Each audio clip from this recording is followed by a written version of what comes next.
तो वो लग रहा है वो बैंक में गए थे पोस्टर में। देखिए, कांग्रेस बौखलाहट में है। उनको ये पता ही नहीं चल रहा कौन सा मुद्दा।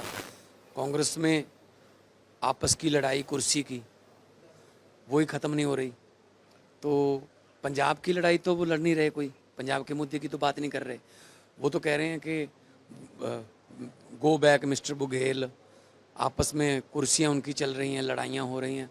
तो इससे पता चलता है कि कांग्रेस में सब कुछ अच्छा नहीं है। हाँ, मैंने देखे हैं। मतलब उनका अपना ही नियुक्त किया हुआ प्रभारी है, तो अलग अलग गुटों में है। तो कांग्रेस की जो हालत इलेक्शन के आसपास जाके होती है, उसी हालत की तरफ पंजाब का यूनिट भी बढ़ रहा है। और हर रोज़ उनकी कोई ना कोई कहीं ना कहीं जाके लड़ाइयाँ होती हैं। और ये आपस की लड़ाइयाँ जो हैं वो लोग कहेंगे तुम ठीक कर लो। 2027 में आम आदमी पार्टी को दोबारा भारी बहुमत से सरकार में लाने वाले हैं लोग।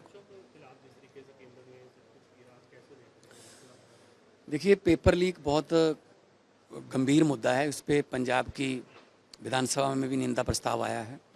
उस पर हमारे यंग जो एमएलए हैं सारे बोल रहे हैं, और इसका एक स्थायी हल होना चाहिए।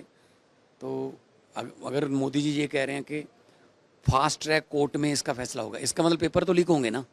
आप पेपर लीकेज क्यों नहीं रोकते? मतलब कभी आपने सोचा है कि किसी देश में फौज जो है वो पेपर करवा रही हो? कहते जी एयरफोर्स की ड्यूटी लगाई गई है, पेपर एयरफोर्स के जहाज़ों में आएंगे। मतलब आपके अफसर इसका मतलब इतने बेलगाम हैं कि आप उन पर कोई कार्रवाई नहीं कर सकते। पेपर की लीकेज रोकिए, उस पेपर लीकेज के बाद उसका फैसला कितनी जल्दी आएगा इससे कोई फर्क नहीं पड़ता।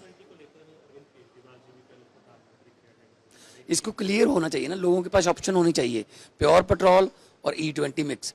पहले कुछ हमारे यहाँ कहावत थी, जब कुछ घटनाएं ऐसी हुई थी कि अगर किसी ने किसी से दुश्मनी निकालनी है तो उसके ट्रक में, उसकी तेल की टंकी में, या उसकी कार की तेल की टंकी में, या ट्रैक्टर की तेल की टंकी में चीनी डाल जाते थे तो इंजन सीज हो जाता था।